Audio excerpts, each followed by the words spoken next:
Alexandre Delval, bonjour.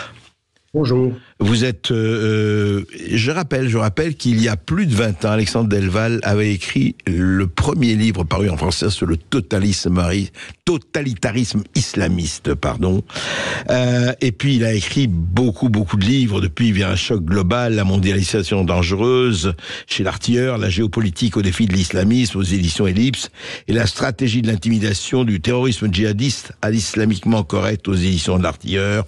Donc on va parler de tout ça, puisque aujourd'hui, c'est Daesh, l'État islamique du Khorasan, qui a, pour le moment, en tout cas, revendiqué officiellement l'attaque et le massacre de Moscou. Alexandre Delval, effectivement, l'impression qu'on a, vous savez, quand on parle de l'État islamique, justement, c'est que c'est pratiquement une franchise, puisque chaque État, enfin, il y a l'État islamique là du Khorasan. Le Khorasan, c'est près de l'Afghanistan, vous allez nous expliquer ça. Et on a l'impression qu'au fond, il y a des groupes qui, et on l'a vu depuis des années, hein, c'est pas nouveau, qui revendiquent, qui font leurs choses sans en référer à un commandement central, etc. C'est bien ça ? Oui, et c'est tout à fait ça pour les attentats de Moscou, puisque on a des profils tadjiks. Maintenant, c'est quand même difficile à nier. Même le gouvernement du Tadjikistan a dit que c'était pas des Tadjiks, mais il a accepté de collaborer avec la Russie pour les rechercher. On sait très bien qu'il y a un djihadisme dans la vallée de la Fergana depuis les années 90, après la chute du mur de Berlin. Il y a eu une réislamisation, et ensuite cette réislamisation qui a fait peur au gouvernement tadjik, ouzbek, etc. Ces gouvernements post-soviétiques sont des turcophones très laïques, et ils ont persécuté extrêmement violemment les mouvements islamistes, comme le parti de la Renaissance islamique au Tadjikistan qui a été interdit, le Hizb ut-Tahrir a été interdit, même les partis islamiques légaux. On a même fait raser les barbes, imaginez si on faisait ça en France, on a fait raser les barbes de tous ceux qui avaient moins de 45 ans au Tadjikistan, on a interdit toute utilisation de la langue arabe, les prénoms arabes, donc c'était presque comme les Chinois avec les Ouïghours, et donc ça a accéléré un djihad extrêmement violent, et comme la Russie, dans le cadre du traité de sécurité collective au TSC, a énormément aidé d'un point de vue sécuritaire ces pays dans le cadre de d'autres alliances, aussi même l'OCS, à lutter contre l'islamisme, forcément la Russie est devenue l'ennemi existentiel, bien pire que le sionisme. On croit, nous, que les islamistes n'en veulent qu'aux sionistes ou à l'Occident, mais il faut être un peu en dehors de l'Occident. En dehors de l'Occident, l'islamisme frappe la Chine, l'Inde, la Russie, comme des pays mécréants, pire que l'Occident, pire même que les sionistes, puisque Israël, c'est un tout petit territoire. Ces mouvements d'Asie centrale, leur horreur pour eux, leur diable, c'est la Russie. Et enfin, il y a beaucoup d'accords, excusez-moi, je suis un peu long, mais il y a beaucoup d'accords d'immigration, il y a beaucoup d'accords d'immigration entre le Tadjikistan et la Russie, et on sait qu'il y a eu des milliers de Tadjiks enrôlés dans Daesh, en Syrie ou ailleurs, ou dans le Caucase, et à cause des accords d'immigration, on peut pas surveiller tout le monde, les services de renseignement russes n'ont pas vu venir. Même en 2017, il y avait déjà des Ouzbeks et des Tadjiks dans l'attentat de Saint-Pétersbourg. Vous voyez, il n'y a rien de nouveau. C'est pas un coup monté de Poutine. La Russie est un des pays qui a eu le plus d'attaques islamistes depuis 40 ans. On n'en parle jamais dans la presse occidentale. Oui, c'est vrai. On a parlé beaucoup de Beslan à l'époque et de l'école. Voilà. Alors qu'il y en a tous les ans. Il y en a régulièrement. Régulièrement déjoués ou commis. Ouais. Alexandre Delval, est-ce que c'est le modus operandi habituel de Daesh, s'il y a un modus operandi habituel, surtout quand ils disent d'abord des centaines de chrétiens en général, mais si mes souvenirs sont bons, ils ne sont pas si anciens, ils parlent de koufars, de mécréants, de villes perdues, rappelons-nous le Bataclan, et puis ils disent avant de se retirer en toute sécurité. Alors apparemment, on a vu tous les vidéos, ça n'a pas été le cas. Qu'est-ce que vous en pensez ? En fait, moi, j'ai vu pas mal de vidéos, assez horribles d'ailleurs. Oui.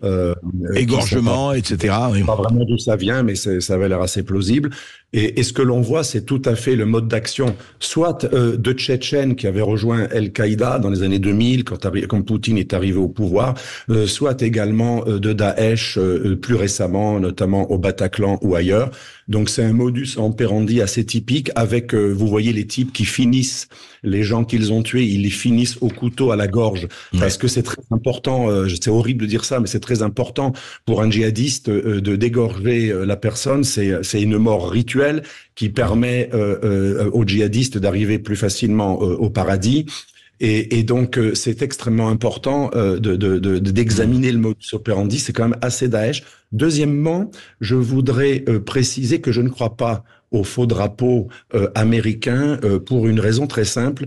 Si on se met à la place des Russes, un faux drapeau aurait été mieux avec d'autres prétextes parce que ça crée une solidarité émotionnelle des Occidentaux qui parlent très très souvent de la menace djihadiste. Ça crée une empathie envers la Russie et ça aurait pu être utilisé par Poutine comme justement une façon de redorer lui-même son blason, ce qu'il n'a pas fait, non pas parce que c'est pas un attentat islamiste, mais parce qu'en ce moment, il faut le comprendre, là si on se met à la place des Russes, ils veulent plaire au Sud global. Le but de Poutine, c'est d'être, et on peut le comprendre, de son point de vue, il se sent acculé par les sanctions et la guerre que l'Occident lui mène de manière de plus en plus directe. Il veut séduire contre l'Occident tout le Sud global, dont l'Afrique, et dont le monde musulman. Donc il n'a pas intérêt à avoir une rhétorique comme dans les années 2000. Dans les années 2000, il disait on va les buter jusque dans les chiottes, et pendant la guerre en Syrie, il disait je vais les aider à aller au paradis, ils veulent y aller, ça tombe bien, on va les aider. Là, c'est plus la même rhétorique puisque aujourd'hui, il est très proche des pays musulmans. La Russie est membre de l'organisation de la conférence islamique et la Russie se rapproche de tous les pays musulmans beaucoup plus que jamais depuis 2022. Donc la rhétorique consiste à dire c'est la CIA, c'est le MI6 et ça revient à mon premier livre que vous avez cité en 1997. J'avais été le premier à parler des liens entre islamisme et États-Unis. Ça ne veut pas dire que c'est toujours ça. L'islamisme existe avant que les États-Unis l'aient créé, ou l'aient aidé, ou l'aient appuyé. En l'occurrence, je ne vois pas du tout pourquoi on aurait fait ce genre de faux drapeaux. S'il y avait des faux drapeaux pour exciter les Russes contre les Ukrainiens dans la logique de la Rand Corporation, vous savez, qui disait qu'il fallait les mettre dans un bourbier, ça aurait été plus intelligent d'utiliser des Russes anti-Poutine et des commandos locaux qui auraient fait un attentat sous faux drapeau ukrainien d'extrême droite, qui auraient motivé Poutine alors qu'en fait on le connaît mal, il n'est pas du tout impulsif contrairement à ce que l'on croit. Je dis pas ça pour faire son portrait positif, mais un de mes amis qui était un ancien président de Fiat, qui l'a connu dans ses premières années, me disait qu'il avait un défaut, il était extrêmement lent et tout sauf impulsif. Donc vous voyez, si on avait voulu le chauffer parce qu'on croit qu'il est impulsif, on aurait fait un autre faux drapeau, surtout pas l'islamisme radical qui crée une empathie pro-russe pour tous ceux qui ont peur de l'islamisme radical. Mais il est vrai qu'on est dans une époque où on adore les théories les plus farfelues et même les choses sont relativement évidentes. Par contre, pour terminer, ce qui est vrai, c'est que l'Ukraine, après la guerre en Syrie, quand les Russes ont réussi à écraser les islamistes, pas que de Daesh, mais aussi d'Al-Qaïda et les frères musulmans en Syrie, beaucoup de frères musulmans, mais aussi quelques membres d'Al-Qaïda et beaucoup de Daeshistes, de membres de Daesh, se sont réfugiés en Ukraine et il y a des légions islamistes extrêmement connues, répertoriées, dont l'Occident parlait avant la guerre. Toujours très active d'ailleurs, toujours très active, mais attention, on a quand même arrêté un des chefs de Daesh, branche réfugiés en Ukraine dès 2018. Il y a eu des arrestations parce que les Américains ont exercé des pressions énormes pour obliger les Ukrainiens à les faire taire, à les garder, mais sans les laisser s'entraîner, et surtout à arrêter leur chef. Donc, même si c'est vrai qu'il y a plein d'islamistes, il y en a pas mal, dans des légions notamment proches d'Azov et compagnie en Ukraine, ça ne veut pas dire que les Américains les auraient utilisés comme faux drapeau. Je n'y crois absolument pas. Si ceux qui connaissent la Russie depuis 40 ans, et beaucoup de mes amis connaissent le sujet, croyez-moi, s'il y a un pays qui est détesté à mort parce qu'il était communiste, parce qu'il est redevenu orthodoxe, parce qu'il persécute les islamistes et il aide tous les pays anti-islamistes. Le nationalisme arabe, Saddam Hussein, la Syrie de Bachar al-Assad, toutes les républiques ex-soviétiques, sans parler du fait qu'ils ont écrasé les Tchétchènes en rasant Grozny. C'était des wahhabites, c'était les ancêtres de Daesh. Cela dit, aujourd'hui, les Kadyrov est totalement avec eux, oui. Voilà. La Russie a un contentieux avec l'islamisme radical 1000 fois plus important que l'Occident qui, lui, est très bien vu par l'islamisme, parce que l'Occident a accueilli tous les islamistes du monde sur son sol, notamment en Grande-Bretagne. C'est assez vrai. Je rappelle que vous avez aussi une chaîne YouTube, Alexandre Delval, qui marche aussi très fort. Caroline Galacteros, au fond, on sent très bien que ça se passe aussi à front renversé, tout cela. On n'a pas, évidemment, on va pas décrocher le fin mot de l'histoire, et à mon avis, ça va prendre beaucoup de temps. en attendant, vous, alors donc, vous pensez quand même que les guerres à faux drapeaux ont leur résonance et ont leur légitimité aussi. Enfin, légitimité. Je ne parle pas en termes de valeur, bien sûr, mais en termes d'opportunité. Ben, je pense surtout qu'il ne faut pas mélanger sous une même appellation globale tout l'islamisme radical. Parce que, bon, d'abord, la Russie a quand même 25 millions de personnes de religion musulmane sur son territoire. Donc, elle est habituée, il y a des liens très forts, il y a des liens très puissants entre une certaine partie de l'islam et la Russie. Donc, après, c'est vrai qu'elle s'est opposée et elle a beaucoup combattu Daesh, notamment en Syrie. Tout à fait. De ce point de vue-là, Daesh, voilà, oui, c'est certain. Il peut y avoir des motivations pour frapper la Russie dans ce type de courant-là, pas forcément dans d'autres. Donc, je pense on parle que de cela. Hein. On parle que de cela. Ce qu'ils appellent les wahhabites, ce que les Russes appellent les wahhabites, ils mettent dans les wahhabites les frères musulmans, Daesh, les Tchétchènes de Khattar à l'époque. Ils mettent tous les salafistes et les fréristes dans la même appellation wahhabite. Oui, enfin, oui, moi je sais pas. Moi, je parlais pas de l'islam tatar modéré, je parlais de l'islamisme politique, frériste, sunnite ou djihadiste salafiste. Il est totalement combattu partout, dans tout l'ex-Union soviétique, par les Russes et ses alliés, mais de manière impitoyable. Oui, mais il y a aussi, par exemple, chez les Tchétchènes, on le voit bien là sur l'Ukraine, en tout cas, il y a deux branches. J'allais dire, il y a Kadyrov et ses armées qui se battent pour la Russie en Ukraine. Oui, et très puis, fortement d'ailleurs. Voilà, et il y a toute une frange qui, elle, se bat contre la Russie avec l'Ukraine. Donc, il y a c'est assez Kadyrov est soufi. Ce qu'on ne sait pas, c'est que Kadyrov est soufi. Il est le fils d'un chef de la Naqshbandiya, la grande confrérie soufie Naqshbandiya, qui a toujours détesté le salafisme et le wahhabisme. Il y a une haine énorme entre cet islam caucasien traditionnel et le salafisme. Oui, et c'est pour ça que les salafistes voient la Russie comme l'horreur, parce qu'ils ont aidé les plus grands tueurs de salafistes.